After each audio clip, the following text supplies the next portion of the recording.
Hey, what's up, everybody? This is John in today's show. I am in soccer community and soccer company. So super excited to have this amazing guy here today. A little bit about Warwick Kearns. I mean, he started up a company many years ago in e-commerce and has now become one of the leading founding board members behind this, the South African growth in e-commerce. I'm so super excited to see him be on the show today. Warwick, how are you doing? I'm good, thanks yourself, Joshua. Thanks for having me on. Good, man. I don't know. The first question I ask you, man, I don't know if anybody's ever mistaken you for Tom Cruise.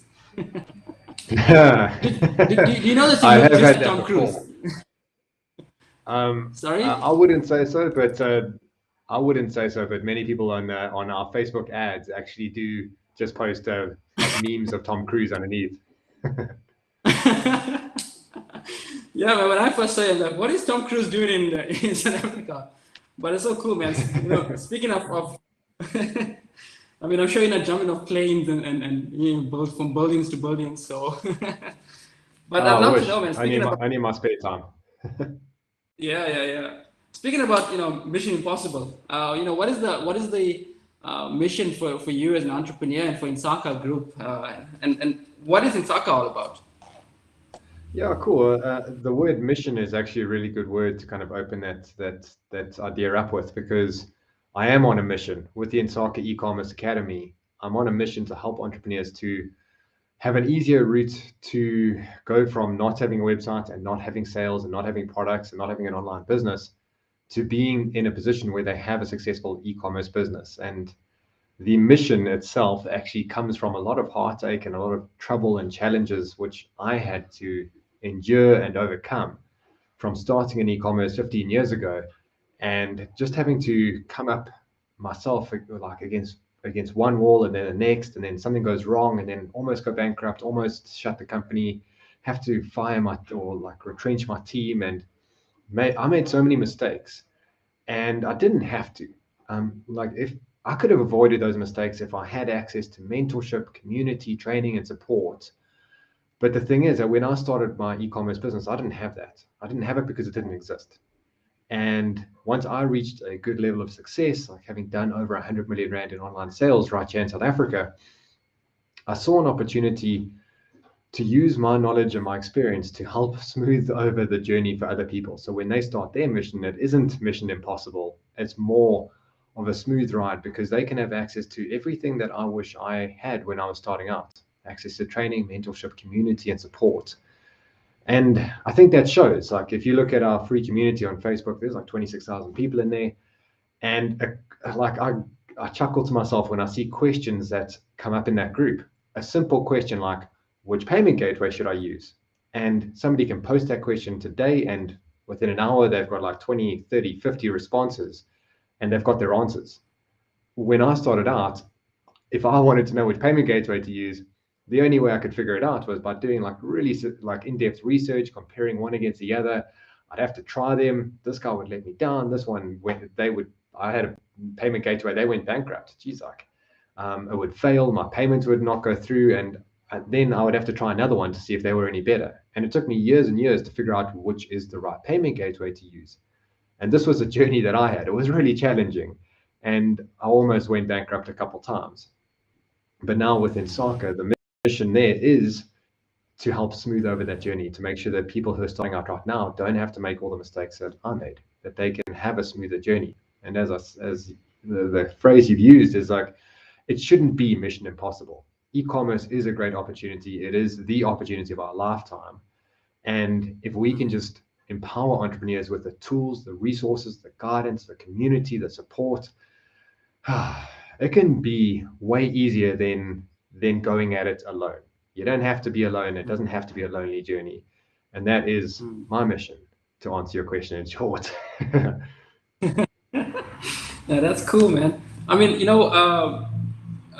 a lot of people think that they've got to do it alone, and I love what you say is that you don't have to do it alone, and that's the biggest misconception. I think there's so many people out there that's looking to help them, and there's people like you that are honest and loving and really want to see the development of people, not just try to use people for their time and their money, but you truly. I mean, I've seen some of your success rates; they are absolutely amazing. But let me ask you another question. How did you know that e-commerce was the thing? I mean, 15 years ago, like how did you know that it was going to be the next big thing? Well, that's a funny story because I landed in e-commerce by pure chance. I was at the time, before I started my own e-commerce store, myself and my girlfriend at the time, now my wife Camilla, her and I moved to England. We had finished university. We wanted to get some first world experience, travel a little bit. We landed up in London, didn't have jobs.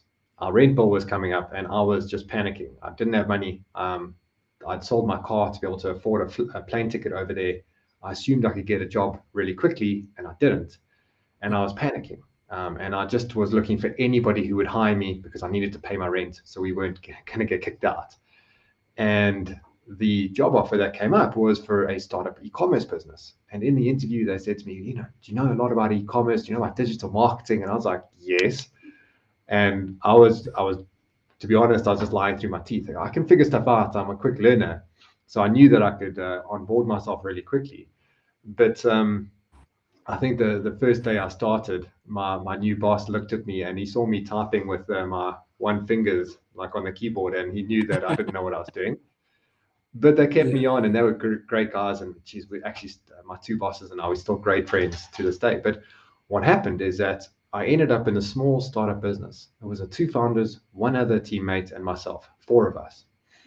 And in the next 2.5 years, that was the time period we were in England for, the business just exploded. And it was all e-commerce, and it was all just selling on sports electronics online all across Europe, all around the world. And I was seeing these trends and seeing how e-commerce was just thriving and booming across Europe, not just in England, but into America also. And all the while, I was looking back at South Africa, and e-commerce was there, but it wasn't really taking off at the same rate. Now, being an entrepreneur in my nature, I knew that I was always going to um, not be an employee for the rest of my life, and I wanted to have my own business. And so, when in England, I was watching this business take off, and I was experiencing a lot of the growing pains and the problems and overcoming them with my bosses. And thankfully, I learned a lot at their expense. But ultimately, what I saw is that e-commerce is the way of the future, and I saw some trends that were really kicking off, and I saw a gap in the South African market. And before I left, it also helped um, the growth that that business had. We had so much fun. The business was just skyrocketing. It was like one of those films where you have like these entrepreneurs like making tons of money and just kind of like spending it. We were flying to Hong Kong. We were flying to Vail to go to whitewater rafting and skydiving. We flew to Vegas a couple times. We're just making like a lot of money and having a great time at the same time. And the Mm. business that grew, we entered that business in Europe. We made it into a bunch of awards, and one of the awards was actually given to me for being London's Outstanding Young Business Person of the Year. That was in 2009. So now I was in London. I was learning about e-commerce. I was seeing some trends that were kicking off, and I had my personal confidence in myself was just really bolstered by that award. And so Mm. early 2010, my girlfriend, now wife Camilla, now we returned to South Africa, and I was like, this is my chance. But before returning, we did a short 3-month backpacking trip around the States, and all the money that we had saved in our time in England, we then blew on our backpacking trip. So we ended up back in South Wow. Africa, and I had the opportunity, I had the know-how, but I just had no money. So Yeah. um, just like any self-respecting entrepreneur might do, I moved back in with my parents, and I said, please let me just have a room so I can start this business. And I would literally Right. wake up in the morning, make my bed, and then sit on my bed with my laptop and just try and build a website and try and get products and try and do all the marketing. And at that time, I had just enough money to buy 6 products, 6 cameras from Europe. And these cameras were cameras that I'd seen really booming across Europe and America, yet nobody was selling it in South Africa. And that product that I imported was the GoPro camera. I was the first person in Africa to be selling GoPros. And that was a good move. I'd spotted a good trend and I was on a winner. And I knew how to market it, I knew how to build a website. And so from my bed in my parents' house, I was able to sell those first couple cameras, which gave me the money to import more cameras. I sold those, bought more, sold those, bought more, and it was just this ongoing spiral. And eventually, I had the funds and the cash to be able to move out of home, my parents' home, buy my own house, get an office, start building a team, and that was really where Action Gear, my first business, really started to take off from. And that journey was not Yeah. an easy one because with growing pains or starting a business, growing a business, there are growing pains. And that was where I really kind of entered into the school of life, because that was a position where I just had to figure everything out on my own. Like there was nobody to help me. Even if I wanted mentors or guidance or coaches, there was nobody really that could offer that, because the few of us that were in e-commerce at that time, everybody was just kind of finding their way in the dark. Now, people who got in there, like the few of us South Africans that have been in e-commerce for 10, 12, 15 years, like thankfully we got in really early, and we've been able to, all of us kind of like have seen good success in our business. But the thing is that as I say that, I suppose some people might be asking themselves like, well, if I didn't get in 15 years ago, is it okay to start right now? Am I too late? But in truth, the thing is that e-commerce is still growing. It has been for the last 15 years, and it is going to continue to grow. The massive growth curve that we saw through COVID, well, that growth curve isn't coming down anytime soon. In fact, it is continuing to grow. That COVID boost was really like a shot in the arm for e-commerce. And the market is expanding, and it's going to go from, like right now, South African e-commerce is only about 3% of total GDP in terms of retail sales. And it's going to grow to about 20, 30% in years to come. So what we're seeing now in terms of e-commerce sales is just a drop in the ocean of what is going to be in the future. So if anybody's asking themselves, well, maybe I missed the boat and I should have started back then, the truth of the matter is, like, if you don't start now, you will miss the boat. So I love the opportunity, and that's why I just talk about it like all the time. Yeah. So listen, we know that e-commerce is really growing. It's massively improving over, a couple of years now. It's been doing that, but especially during COVID, where everything just kind of exploded. But I read the other day that e-commerce businesses. I mean, more than 96% of e-commerce businesses are failing. And why do you think that this? I mean, we have such an opportunity, but why do you think that so many companies are actually still failing, despite such a big opportunity in the market? That's a good question. That's a really good question. So there's a few factors that are involved here, because firstly, it's super easy to start an e-commerce business. I mean, I can build a website in 20 minutes, literally I can. And I can then say I've started a new e-commerce business. So that ease of starting makes it like super easy for people to start, even if they aren't like all that committed. And so that brings a lot of people in, and with that brings a high failure rate, because people aren't all that committed. It's super easy to start. You think it's a side hustle, then you get busy with work, your kids, they get sick, and you got to go and do that. And so that actually increases that, it kind of like misaligns that stat to say, oh, there's so many failing businesses in e-commerce. But in truth, that is, statistics are statistics, so I can't argue the truth of a stat. But the thing is that so many of my students have really great success. You've seen yourself the success stories coming out of Insaka. And really, when people are committed, when people have access to the right training, when they understand the fundamental basics of what it takes to be successful in e-commerce, then your chances of success are so much higher. Yes, no business is guaranteed.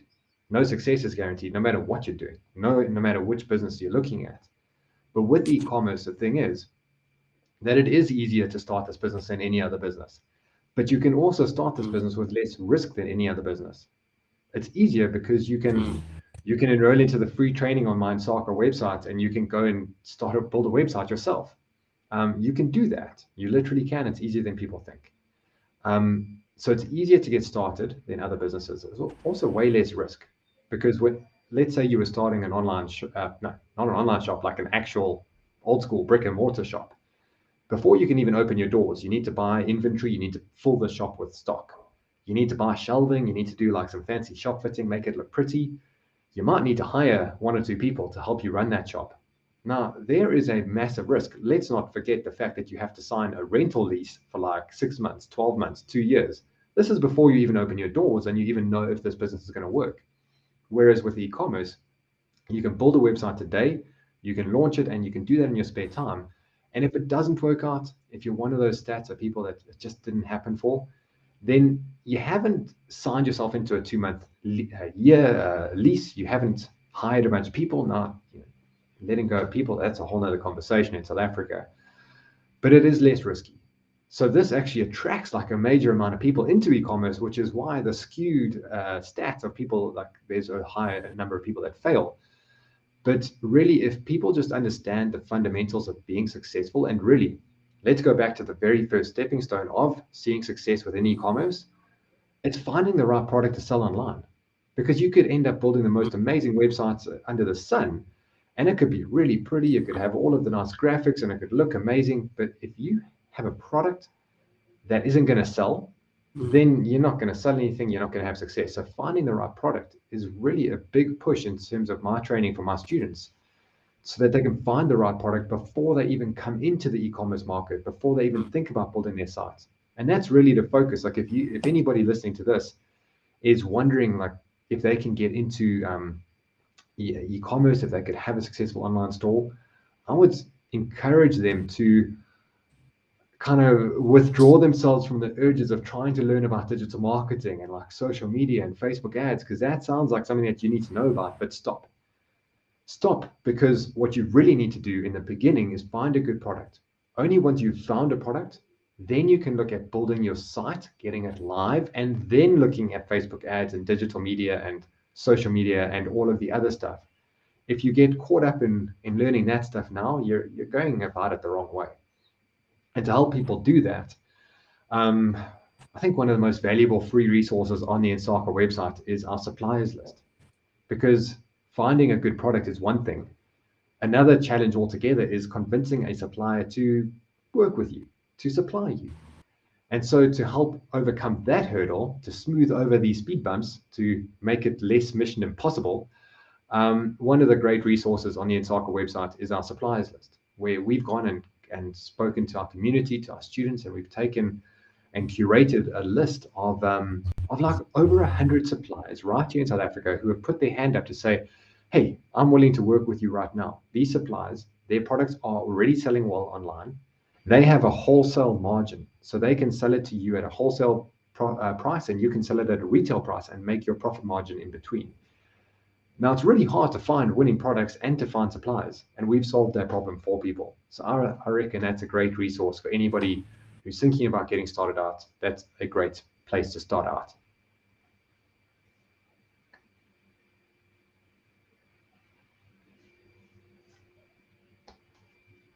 All right. I don't know if it's me, Joshua. I think you. I know that. I mean, you're it goes frozen back on to my what you screen. were saying. People are trying on this whole game. I mean, there's so much.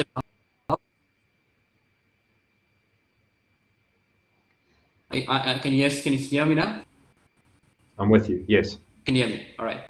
Okay. Awesome. So I was saying that it goes back to what you were saying about results, and that's the reason why they're not actually producing the results. But a lot of these companies that I see, they are dropshipping companies. I think that's why it's such a high number of people starting e-commerce. But what's your opinion? I mean, I know people are dropshipping from overseas companies like AliExpress and stuff like that.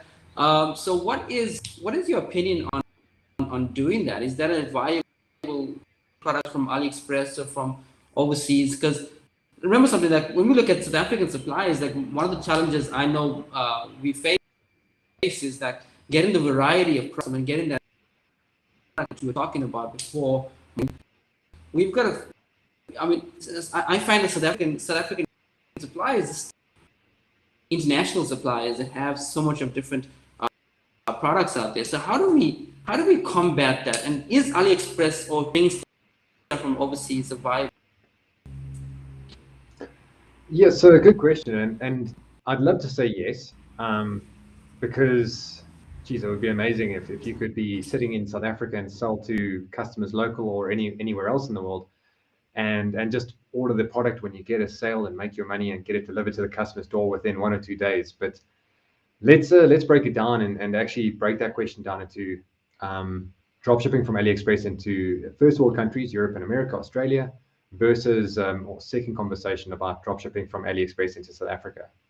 So the first one, if you are selling from AliExpress into first world countries, you've got to understand that you are stepping into a very competitive market, because you're not the only one that's doing that, right? You know that. And the other people that are doing it, they've been doing it for a long time. So they have big databases, they have a lot of Facebook pixel history, which lets them get to their customers, get to the right customers long ahead of you. And so if you go and identify a great product on AliExpress and you put it on your website and you start marketing it, you probably at that time, you would see that there are already thousands of other websites selling that same product. But they have an email database of people who are looking to buy that product. Their Facebook pixel knows who is the right audience to target and market towards, which means that you're paying more to get in front of those customers where they actually have the right audiences from the get-go. And this is actually why it's so competitive, and why up until now I'm yet to find a single South African who is making money using that model. And until I do, and they can actually show me their stats and their business model, I would say that that's not a viable business model, just because of the competitive nature of that. Now, I've found people who make a bit of money, but then when a product that's trending stops trending and they try and find another one, it's just not sustainable.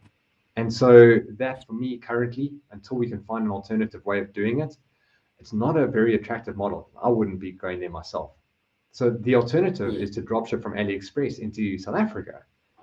So now let's talk about why that's so appealing, because you can buy products at next to nothing, you can sell it at a good profit, and then you can just ship it across to your customer as you get orders. Now, there's one missing piece of that puzzle, because the shipping time frame is a pain in the butt. Because if you are going to ship from China to South Africa, if you want to keep your costs down, and this is the name of the game with this drop shipping from East to South Africa, you need to send it by the postal service. So the Chinese guys, the EMS, their postal service is amazing. They'll ship it out in no time at all, and then they get it over here and they give it to our friends at the South African Postal Service. And that's where that ends. Like last year, South African Postal Service lost 30% of their parcels. You cannot run a business on that model. It is just unviable. And if it even gets to your customers, it's like 60 to 70 working days. After 40 days, your customer's going to start emailing you and saying, like, where's my parcel? Like, what's going on? Can you give me tracking details? No, you can't. Is it lost? Can you send me a different, I need another one. Or can you give me a refund? These are all things that you have no control over, because your parcel may be lost, or it may just be sitting in the postal service somewhere. It's a freaking disaster, to be honest, and you just can't do that. So as a little side note here, I've actually been trying to find, I don't want to do this myself, but I'm trying to find a collaboration of stakeholders in the South African market who can actually solve this problem. And we're very close to doing so. So if you watch the Insaka community over the next like 2-3 weeks, when it's ready, I'll announce like this consolidation service, which a couple guys run by some very experienced e-commerce entrepreneurs, they've put together a consolidation service, because the challenge that we have is that we're sitting in South Africa, which is very far away from China, and we want to order our inventory. And we want to probably order like 1 piece or 2 pieces, or maybe just 10 pieces of a product. But when we ship it, it becomes really expensive to send it by air, almost prohibitively expensive. It's too expensive. But what if we could, as a community, collaborate? If we could consolidate, if we could share like Uber for parcels coming from east to here. And that's something that I've just been driving in the background, trying to find a solution. And it's so, like, I've been talking about this subtly for like 2-3 years, trying to get somebody else to do it. I'm not a logistics expert, so I don't want to do this. But we're very close to actually announcing something which is going to be a consolidated service coming out of China, where a container will fly like once or twice a week. And as we start to use it more, then we as a community can start to work together. So we have a container, let's all put our stuff in one container and fly that thing over here. And then we get our stock quickly and at a cheaper shipping rate. And for me, that is a great solution to this challenge, because shipping and drop shipping from China to South Africa, it just hasn't worked in the past. And the only way to improve that, or to make it work, is to get our shipping time down without costing too much.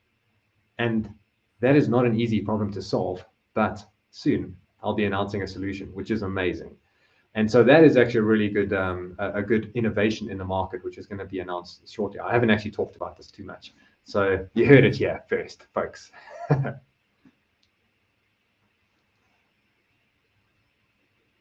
Yeah. Well, that'll be a revolution, Warwick. I mean, that's something I believe will make a big, massive change in the side of the, you're actually behind something like that. I mean, I've been looking for something like that, for a lot of people as well. They've been asking me. But yeah, I mean, otherwise you've got to buy in like massive bulk. So much of an issue, especially if funding is the problem. But let me ask you another question, right? Let's kind of shift away from the operation more on the marketing. Now, once you've got it all set, you've started up Action Gear. Now, how would you say, what would you say is the that you could use to sell these products, and what do you think is trending here in South Africa? Well, it's very different to when I started out. I started, as I said earlier, with no more money than just being able to afford products. And so back then, I had to go like taking an organic strategy where actually I was just focusing on forums and communities online and getting in front of my customers, helping them out, building relationships, and then putting my products in front of them when the opportunity arose. And anybody can do that. Anybody can get sales without spending money in digital marketing. That's how I started, and I was able to build up to 100 million rand in online sales. And as you sell more, then you can get funds and profit that can be put into marketing, and paid advertising will accelerate your sales and will accelerate your success. But we can all start in a position with no market, with no budget, which is great because it does even the playing field. But today, there are a lot of changes in the market. There are a lot of things that were working 6 months ago and don't work anymore right now, like Facebook ads. The iOS change, it kicked us in the shin. It's really, really difficult and it makes things complicated.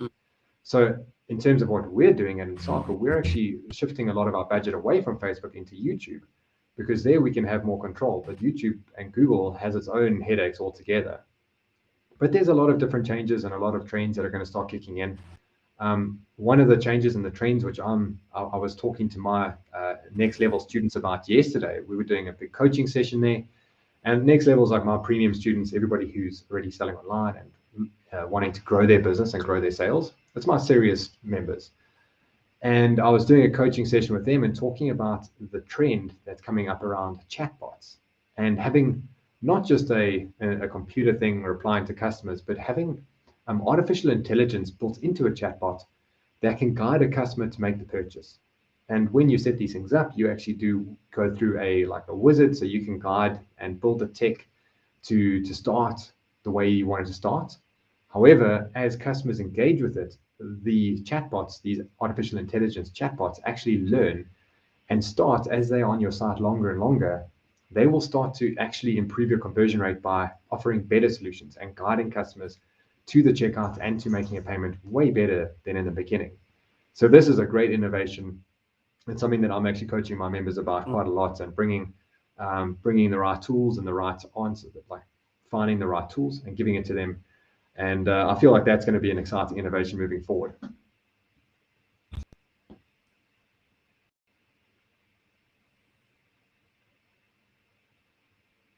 Yeah, kind of organic approach versus paid, I think. Um, and so, how I mean, when you bring people into the website, like how do you help people actually create processes where upsell, higher ticket products together with that to kind of cover ad spend? Is that something that you guys do as well with, or do you guys just focus on direct, one-on-one sales? I mean, in other words, do you guys build out sales funnels with? Well, yeah, upselling is an important strategy and a great way to increase your average order value. So depending on which website platform you're on, take a look in the plugins or take a look at the Shopify App Store and find solutions that can do it automatically for you. So when the customer is looking at this product, it recommends the upsell. Or when somebody adds something to their cart, a cross-seller some accessories. And all of these little changes that you can make to your site, it all helps to increase the average order value, which just bolsters the entire value of your sales and your business. Yeah, yeah. I think especially when it comes to when you're actually paying for ads, I guess I think that plays a very vital role because if you spend 100 per ads and you're only making 50 on your product sale, but then if you upsell it's another $200, that's kind of weigh out a bit. So I think that's so important. Won't you agree? I do agree. And there's another piece to that puzzle, which is about lifetime value. Because sometimes people look at their ad spend and they look at their sales, and they wonder if I'm making money off this ad, or off the, like, I'm spending X, I've got sales which delivers X amount of profit. Did I make money? But I, the question people don't ask is, what about getting that customer to come back and buy again and again and again and again? Because when you do that, then your lifetime value of the customer negates the cost, the acquisition cost, and then you start to actually play on a different level, and you start to compete yeah, on a different game. Because if you understand your numbers correctly, then you're not just looking at the right. return on investment from an advertising budget, but you're looking at how that actually plays into your lifetime value and the number of purchases somebody's making. And when you really and truly understand the numbers, and this is what I help my next level members to understand at a really granular level, is when you understand these numbers, then you can do something amazing. You can put more marketing budget in than your competitors can, if it makes sense for you and your business, because they're looking at how many sales and how much profit they're making from the current campaign. But if you understand Mm. your lifetime value of your customers, and if they're coming back again and again, you've got to do the work there, then you'll understand that you'll make your money later on. A great example of who's doing this is Take a Lot. They are making losses year on year, but they understand that they're building a database of customers that shop with them on a regular basis. So their acquisition cost by doing billboards and TV campaigns and all of the marketing that they're doing, it'll be repaid 1,000 times over when they dial back their marketing and they've got that database of customers that's just shopping with them every single day. And that is a strategy that not only can be used by Takealot, but anybody who really understands their numbers. Yeah, I think it was Jay Abraham that said something. He said the only way to grow your business is to get more buyers, increase the size of the transaction, and then what you're saying right now, increase the frequency of that transaction. And I think that is literally like for me in my business, those are three things that I literally did for to grow in my company. But you're speaking so much about lifetime value, but how important is it in for an e-commerce store to start collecting lists? Now I know that coaches and consultants, people are building the email list, they're building the congregation. But for an e-commerce business, do you think it's important for them to create an email list? And a lot of people ask me, says Josh, but they feel like email is not something that works. There's no conversions with email. So what is your story on that? Yeah, so my opinion is quite a strong one on this point, and I'm afraid I'm going to have to make this the last question because I think we signed up for 30 minutes here, and I've got another meeting waiting. But I do want Oh, to make long sure that time. I answer this question in depth because Go this for is it. one of my favorite topics to talk about. Now, as an e-commerce business, should you be building a list? Well, you could choose not to. You could choose to build like some Facebook pixel data. You could choose to have some analytics. But those platforms, like you could focus your time and energy on getting likes and followers on Instagram. You can have a page on Facebook with a lot of likes. And all of that adds up to zero because you don't control those platforms. Instagram can change the algorithm. Facebook can have a problem with their marketing strategy because the iOS changes that came about.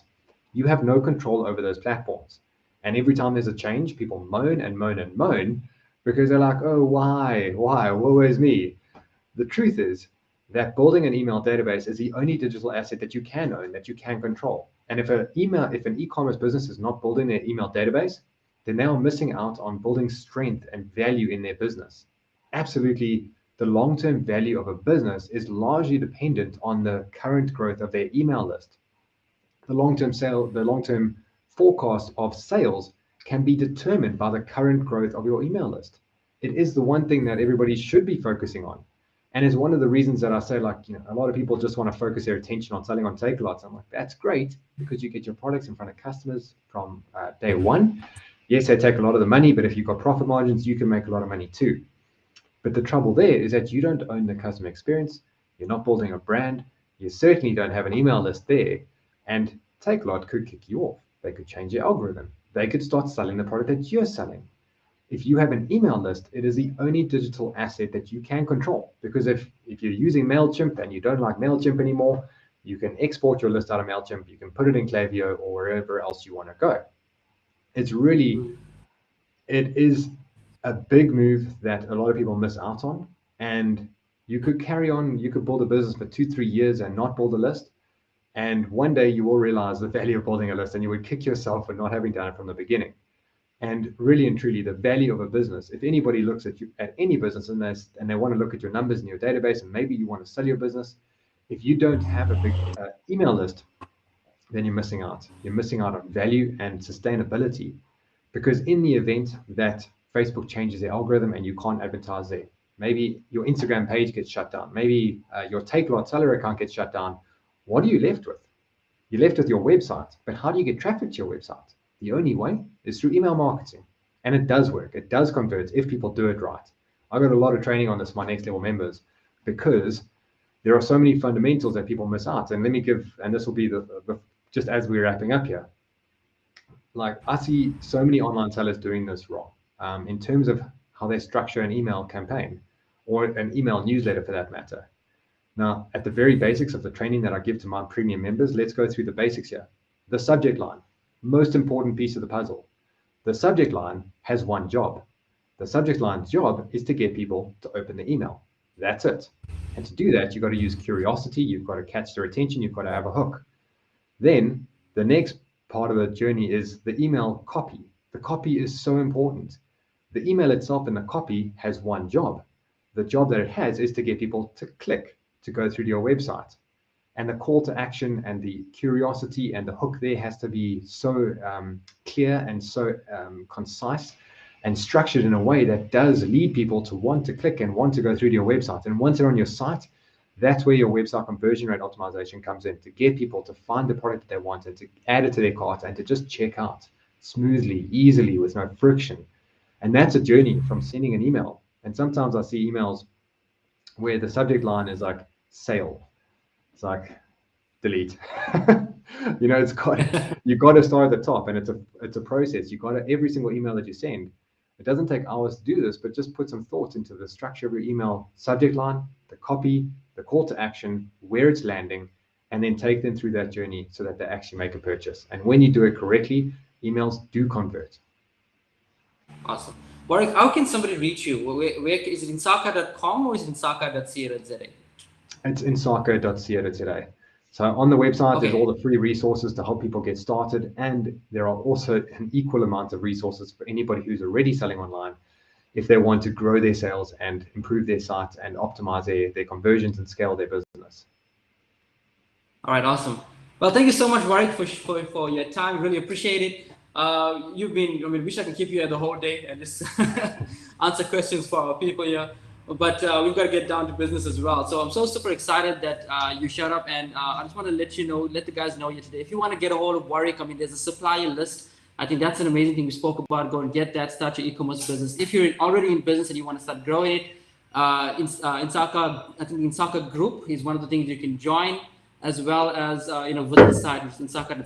Warwick is a super amazing guy. He's done over 20 million a year in e-commerce sales. So I'm super excited for you guys to get involved with him. With that being said, guys, hope you guys enjoyed the marketing today's session. I also have a little bonus for you as well. For those of you watching, I've got a free marketing secrets black book that we want to give you. So everything you need to learn about marketing, about email marketing, sales funnels that we spoke about here today. If you want to grab that, I'm going to put it in the comments. It's called 10xfunnels.com/gift, right? If you go to that site, you can click on that and then you can grab this free ebook that we have for you here today. With that being said, guys, I hope you had a ton of fun, and I'll see you guys very soon. Take care, everybody.